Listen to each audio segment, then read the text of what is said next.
Mayflower friends, welcome back to another episode of the Field and Garden Podcast. It is your friend in flowers, Lisa Mason Ziegler. And friend, I am glad you have dropped in. And what an easy, helpful, effective subject we have to talk about today. But first, before we jump in, friends, just want you to know that this broadcast is made possible by thegardenersworkshop.com, which is home base to everything that we do. You can go over there and just fall in. We have so many resources and opportunities and places for you to root around and learn more about gardening and farming. We have resources, videos. You can find our blogs. You can sign up for our farm news to stay in the loop on things like our once a year annual free farm tour and warehouse opening, which only happens once a year, y'all, rain or shine. The details are over on our website, but more importantly, when you sign up for our farm news, these types of tidbits just drop into your inbox. So friends, thegardenersworkshop.com, and there'll be links in the show notes to get over there and to investigate. We have a fully stocked online garden shop. We have an online library of online courses for gardeners and farmers. You can connect with our weekly live gardening show. You can connect with our sister podcast, Seed Talk, as well as my social media connections. And friends, everything we do for you. And that's where you can find it all at thegardenersworkshop.com. All right, friends, let's get to it. So today we are talking about my all-time favorite summer cover crop, buckwheat. And it's the fast cover crop that works while you wait. And so buckwheat is one of the easiest summer cover crops to use when you have a bare spot that opens up and you're just not ready to replant yet. You know, are the transplants not ready? You're not sure what you're going to do. You have a pause for some amount of time. This is what we're talking about, because buckwheat, unlike most other plants in this world, grows really quick. And it blooms quickly, it feeds pollinators, it suppresses weeds, and it adds organic matter back into the soil. It can literally go from seed to bloom in about 30 days. And it's especially useful whenever a bed has been cleared, but we don't want to replant it right away, because I am talking from firsthand experience. You think to yourself, oh, I'll plant transplants there next week. Friends, you can't even imagine how few things like that actually come to pass for me. It usually turns out to be 3 or 4 weeks. And guess what develops and grows up while I'm waiting? Weeds. And that just makes more work to have to clear the bed again before you can actually plant your next crop. So let's jump in. You know, I look at an empty bed as an invitation. And if you don't invite something good to go there, the weeds will accept the invitation. You know, weeds are just native plants, right? That are just, the seeds are available everywhere. So what do you do with an empty bed in summer? So we all face it. A bed comes out of production, but the next crop isn't ready yet. Maybe the seedlings just aren't big enough, or you haven't decided, or that's your next spot for a sunflower rotation that's not quite ready to go in the ground. I mean, there's just so many reasons why we have bare spots, right? But if you leave it bare, seeds of the weeds are going to germinate and move in fast. And so for me, buckwheat, I have learned over the years, is a quick and easy answer. All right, and I want to just interject here that the other choice that could be made, but it doesn't really work while we wait, is you can just lay a silage tarp over a bare spot and hold it.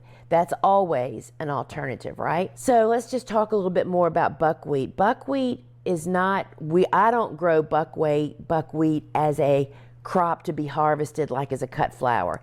It definitely has a cute little flower on it, and I think it may even last in a vase, but it's not very big or showy, which is all fine. It takes a lot of them clustered together to make an impact, like to be filler or something in the garden. So I don't grow it for that.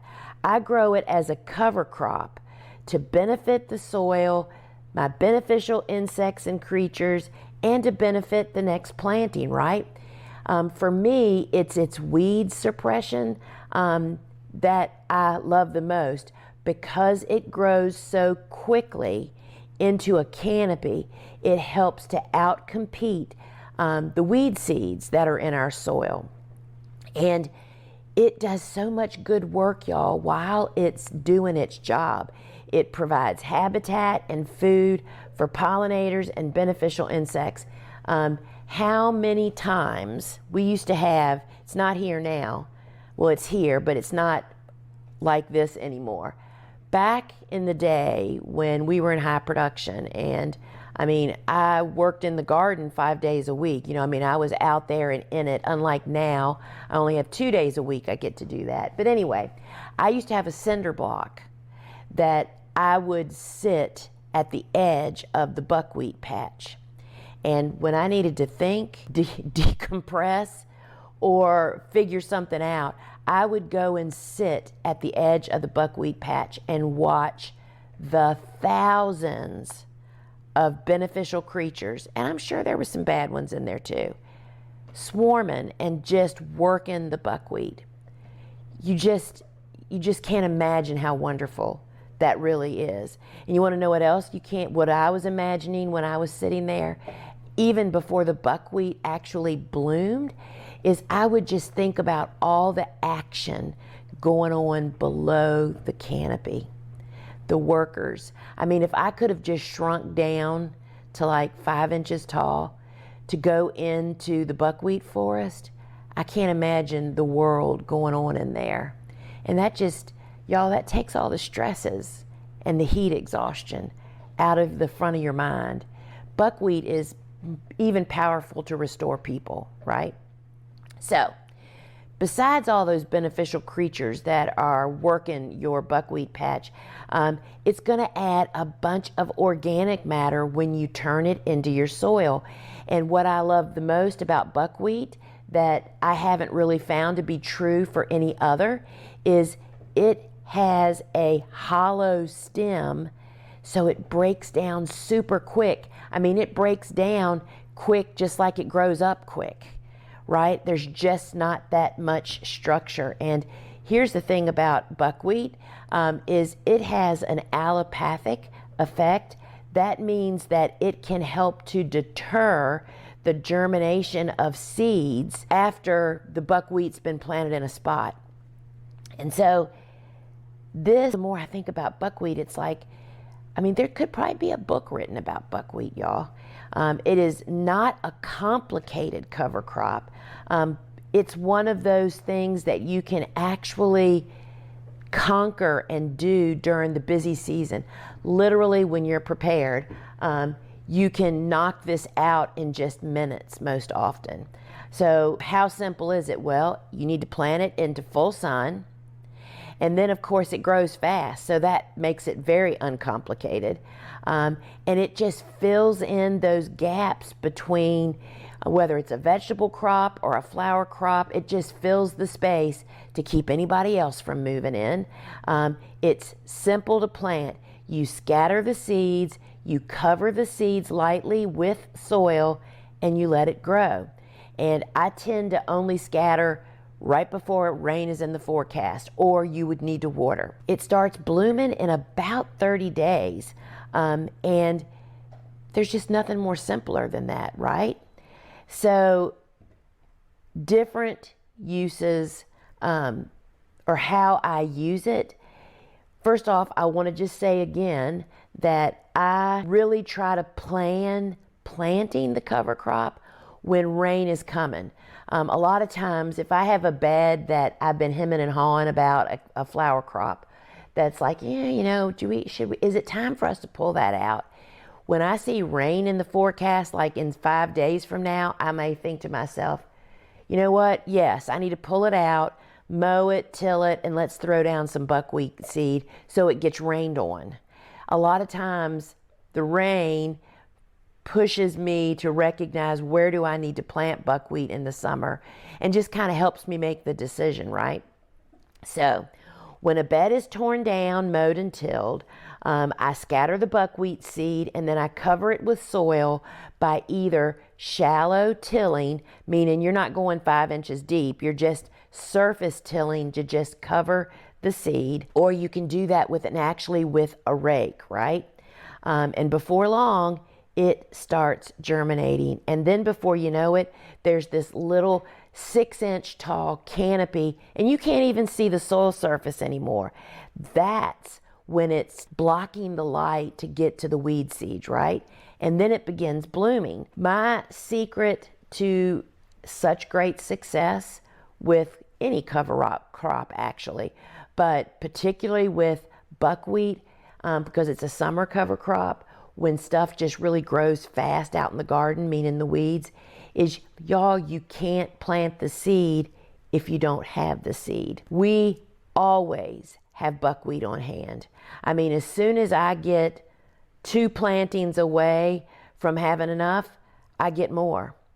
Because that's what allows you to really become a weed suppressor with buckwheat. The minute it's like, okay, you tear down a bed, you mow it, you till it, you pull it out, whatever you do to tear down a bed. And the next step is walk to your building, get the buckwheat, and plant it. You know, that is the key. You have to have the seed. And that's what used to hold me up. You're not ordering the seed after you've torn the bed down. And we talk to people doing that all the time. We don't understand, once again, friends, that phrase I often say, timing is everything. All right, so keeping buckwheat on hand so it's ready and waiting when you actually need it. And this is the make it easy on yourself lesson, y'all. If you don't have the seed, you can't use it. It is literally that simple. There's a lot of places we could apply that, right? And if you don't have the seed, that opportunity, you miss it, and weeds will take over, unless, of course, and here's another good, reminder, having silage tarps. Our silage tarps are 50 feet long, 20 foot wide. I cut a silage tarp into 4 5-foot wide strips for these kinds of situations, and you can cut them shorter if you don't have long beds. To have them folded up, ready out of light, you need to keep them out of the sunlight. Sunlight is what breaks everything down, y'all. But to just lay a silage tarp with some weight bags just to keep the weeds from growing. That's the whole point. But as I mentioned earlier, what can't a silage tarp do? It cannot benefit pollinators and beneficial insects and creatures like birds and just the whole workforce that's out there doing so much for me. I feel like buckwheat is something I can do for them, right? Because buckwheat, we know it grows quick and then it flowers quick, and it just makes it such a useful habitat during summer. And something else that plays in the back of my mind with buckwheat, I try to have different stages of buckwheat going. So it's like, okay, the back garden is full of buckwheat, and about 2 weeks after I planted that one, just in my rotation of life here on the farm, we planted buckwheat somewhere else. And so that means that when I end one cover crop in a garden, all those animals, creatures, pollinators, all that good stuff has somewhere else to go, right? So I've already told the story about sitting on the cinder block. I want to just say again, I can't tell you how busy this garden is. When I'm sitting there, what really started me with this whole imagining what's going on in there is, when the canopy gets to be, over 6 to 10 inches tall, you will see, if you sit and wait long enough, flocks of birds just descend and disappear. What are they eating under there, y'all? Insects, right? I mean, everybody has a part in this chain of life. And this kind of planting cover crop is just one more little piece of this big picture that I think of and have here on my farm, and just makes for an incredibly healthy environment. Not everything goes perfectly, but we're always trying, right? And find myself sitting at the sidelines of the buckwheat garden and even the clover, any cover crop. But the buckwheat, because it's summer, the insects are more active, especially in the afternoon, y'all, like between 1 and 3 o'clock, when it's just peak time. You will not even believe what's going on in your garden. And if you don't see a lot of stuff, that is a real problem, y'all. That means that you need to do more of this to create and to attract all of these free workers for our gardens. So the weed suppression and future weed control of buckwheat is something to be thought about. Because buckwheat grows faster than many weeds, it just, that quick sprouting, let's just talk about that for a second. That is what your first goal is to plant the buckwheat into the garden when it's going to sprout the quickest. That means when it's warm outside. That means like a month past your last frost date, and when rain's in the forecast. If you plant seed and it sits, all the native weed seeds are just going to take off, because guess what? They are just more adapt to grow in those conditions. So the whole key is to get the seeds to sprout as quick as possible, and only you can set that up, because when that happens, it reduces the seeds that germinate, makes for less weeds, right? But it also, buckwheat, can reduce future weed germination, and that is because of its allopathic effect. That means that when rain hits buckwheat foliage and that water rolls off, it takes with it a little bit of this natural herbicide. It's not an herbicide, it's a pre-emergent, a natural pre-emergent. It keeps certain plants' seeds from germinating. And here's an important caution about that, is it can have that same don't sprout seed on the stuff you want to sprout. Because we don't really do any direct seeding of flower crops in spring and summer, this has never been an issue for us. But if you direct sow summer crops, you would not want to follow a buckwheat crop with that. I'm sure that there's some flowers it does or doesn't affect, but that's just a general precaution. And so buckwheat is not selective in who it deters from sprouting after the crop, after the buckwheat crop, okay? So when and where to plant. Again, full sun. What is full sun? I mean, in my book, it's 8 to 12 hours of sunlight a day. You're going to scatter the seeds. You're going to cover them with soil. And remember, do it when rain's coming, or if you're a home gardener, you just need to water, right? We use about 2 to 3 pounds per 1,000 square feet. And remember, it's going to bloom within 30 days from planting. And we're going to talk about this. You need to turn it into the soil during its most beautiful moments, y'all. That's when it's at its peak bloom time. Because if you don't and you let it move on, it's going to develop seed that's going to then drop in your garden, and then it's going to become one of your pesky weeds potentially, if you let that happen.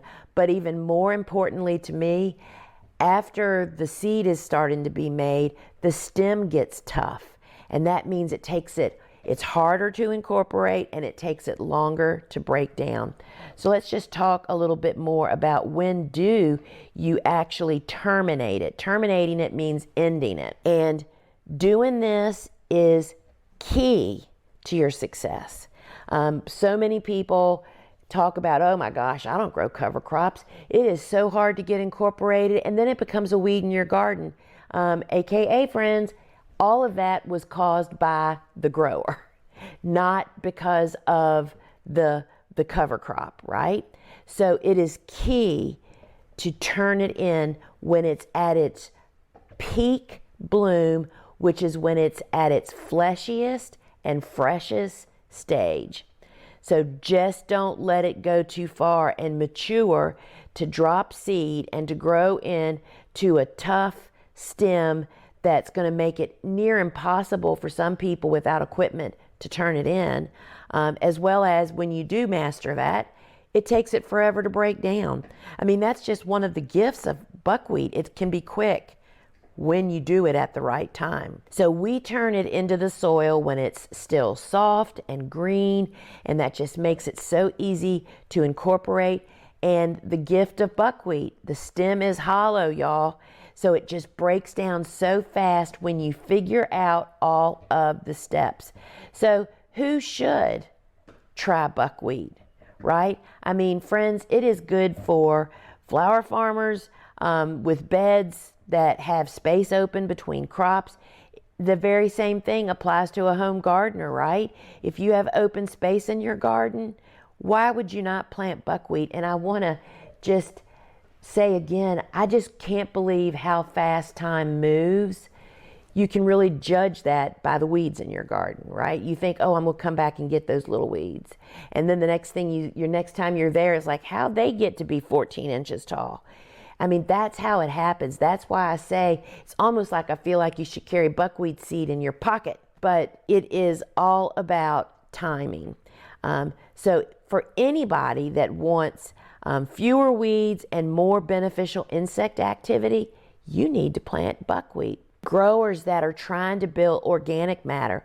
So interestingly enough, as I grew my flower farm through the years, I started with, they were like 2 quarter-acre gardens, and I think that's a little more generous than they actually were. I wasn't measuring stuff like I do now, y'all, back then. When I was had those 2 quarter-acre gardens, I mean, I was wheelbarrowing 13 wheelbarrow loads of compost onto each bed at every replant. And I had the hardest calves and thighs on my street for sure. For doing that. But as my garden got bigger and bigger, the reality came that you just can't do that. There's just not enough labor. I don't care how many people you hire. You just aren't able to do that the way that I used to do it. And so that's what sent me down the road of cover cropping. Oh, you grow cover crops when you have more space, and the whole point is for it to add organic matter, which is what compost is doing, right? So that you can do larger areas more economically, less labor intensive.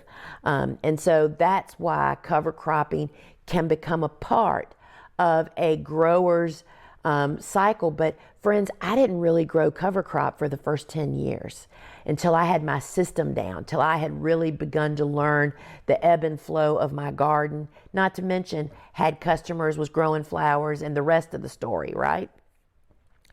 And gardeners who want an easy summer soil helper are going to grow cover crops, and buckwheat is the one for the summer.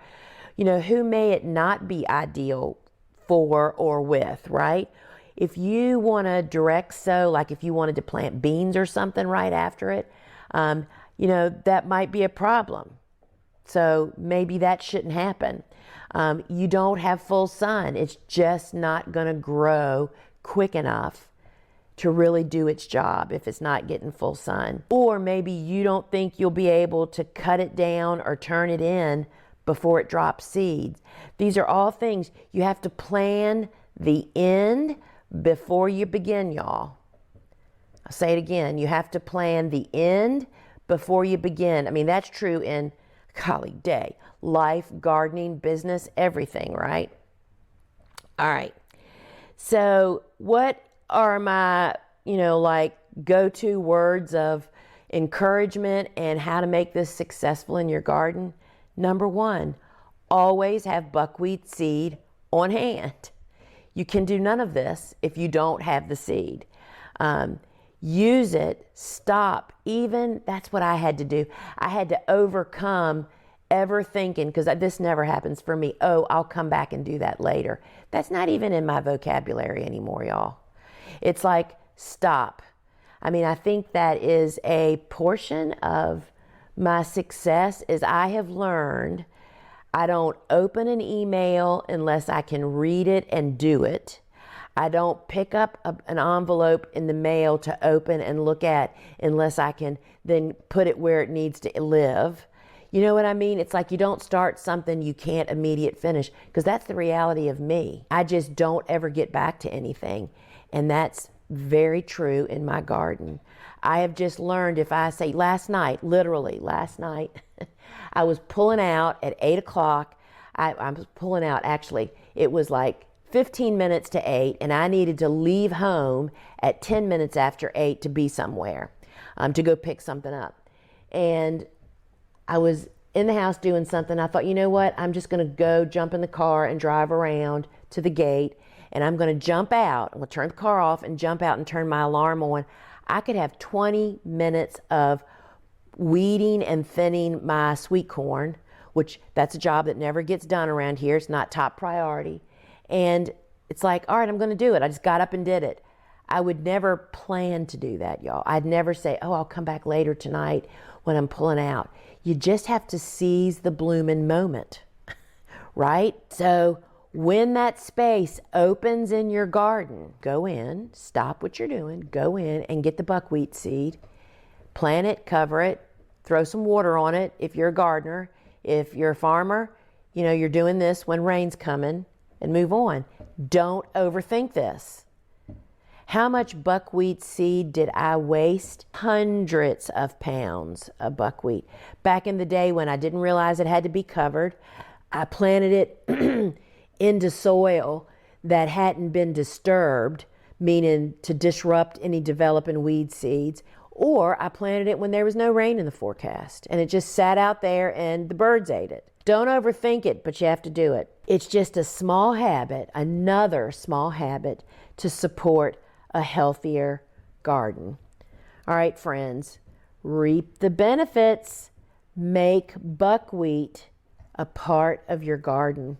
And I'm telling you, it could be, we could have watch parties at buckwheat patches. How about, let's start that, y'all. Would that not be fun? All right, my friends, until we meet again, I hope to meet you in the garden at the open farm one year, or I hope to meet you here again on the Field and Garden podcast, where everything we do, friends, we do it for you. Ciao.